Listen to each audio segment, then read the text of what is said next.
नमस्कार, radio money 9 पर आपका बहुत बहुत स्वागत है। मैं हूं आपके साथ अभिषेक गुप्ता और आप सुन रहे हैं कॉर्पोरेट सेंट्रल। अदानी समूह के ऑडिटर के खिलाफ क्यों हुई जांच? टीसीएस को लेबर मिनिस्ट्री से क्यों मिला नोटिस? गो मैकेनिक के फाउंडर के खिलाफ क्यों हुआ केस? बताएंगे आपको। और इसके अलावा भी होंगी कॉर्पोरेट जगत से जुड़ी कई और बड़ी खबरें।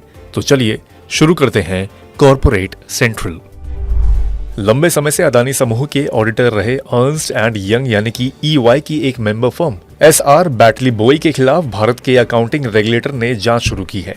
ब्लूमबर्ग की एक रिपोर्ट के अनुसार अकाउंटिंग फर्म से अदानी समूह के कई ऑडिट के बारे में रेगुलेटर ने साल 2014 से अब तक की कई फाइल्स और कम्युनिकेशंस मांगे हैं।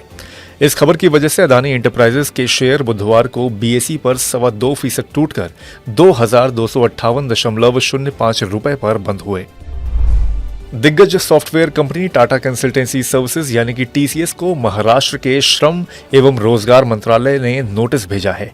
कंपनी में लेटरल भर्ती में चयनित लोगों की ऑनबोर्डिंग में देरी को लेकर एक शिकायत के संबंध में यह नोटिस भेजा गया है।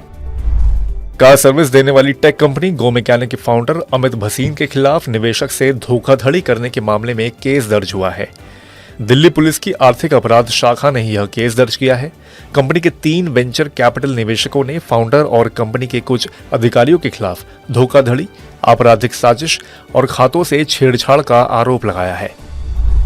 IT कंपनी टेक महिंद्रा का मौजूदा वित्त वर्ष की दूसरी तिमाही में नेट प्रॉफिट करीब 61% की भारी गिरावट के साथ 505.30 करोड़ रुपए रहा। पिछले साल समान अवधि में कंपनी को करीब 1299 करोड़ रुपए का मुनाफा हुआ था।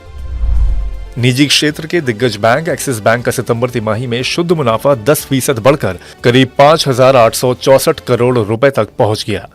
इस दौरान बैंक का नेट इंटरेस्ट इनकम यानी कि NII 19% उछला है। बैंक का NPA घटकर सिर्फ 1.73% रह गया है। TD पावर सिस्टम्स को लेकर विवाद बढ़ता दिख रहा है। कंपनी के फाउंडर विजय किर्लोस्कर ने साल 2011 में आए IPO में खुलासे को लेकर कथित चूक पर सेंट्रल विजिलेंस कमीशन में जाने की धमकी दी है। गवर्नेंस फर्म इन गवर्नर रिसर्च सर्विसेज ने सेबी को एक लेटर लिखकर कथित गड़बड़ी की शिकायत की थी।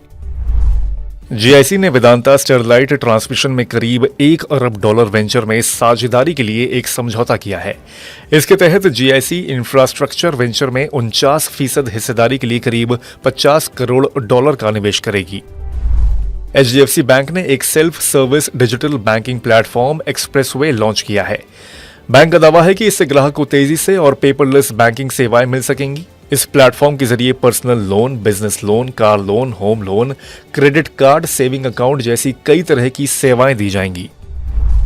गूगल की पेरेंट कंपनी अल्फाबेट को सितंबर में खत्म तिमाही में कुल $19.6 अरब का नेट प्रॉफिट हुआ है। एक साल पहले समान अवधि में कंपनी को $13.9 अरब का प्रॉफिट हुआ था। पेटीएम के फाउंडर और CEO विजय शेखर शर्मा ने भारत में AI और EV स्टार्टअप्स के लिए 30 करोड़ रुपए का फंड लॉन्च किया है। ये एक ऑल्टरनेटिव इन्वेस्टमेंट फंड है जिसे सेबी से मंजूरी मिली है। फैशन स्टार्टअप वर्गियो ने पिछले कुछ महीनों में अपने करीब 30% कर्मचारियों को बाहर निकाल दिया है। एक मीडिया रिपोर्ट के अनुसार ज्यादातर छटनी इस साल अप्रैल से जून के बीच में हुई है। ब्यूटी प्रोडक्ट्स की मशहूर कंपनी मामा अर्थ ने आखिरकार अपने IPO लाने की डेट का ऐलान कर दिया है। मामा अर्थ ब्रांड नाम से कारोबार करने वाली कंपनी होनासा कंज्यूमर का IPO 31 अक्टूबर को खुलेगा। कंपनी ने 24 अक्टूबर को सेबी में ड्राफ्ट प्रॉस्पेक्ट्स जमा किया है। कंपनी इस IPO के जरिए 365 करोड़ रुपए जुटाना चाहती है। ब्लू जेट हेल्थ केयर का IPO बुधवार को निवेश के लिए खुला। पहले दिन यह करीब 0.70 गुना सब्सक्राइब हुआ, यानी इसकी शुरुआत फीकी रही। इसमें निवेश 27 अक्टूबर तक जारी रहेगा।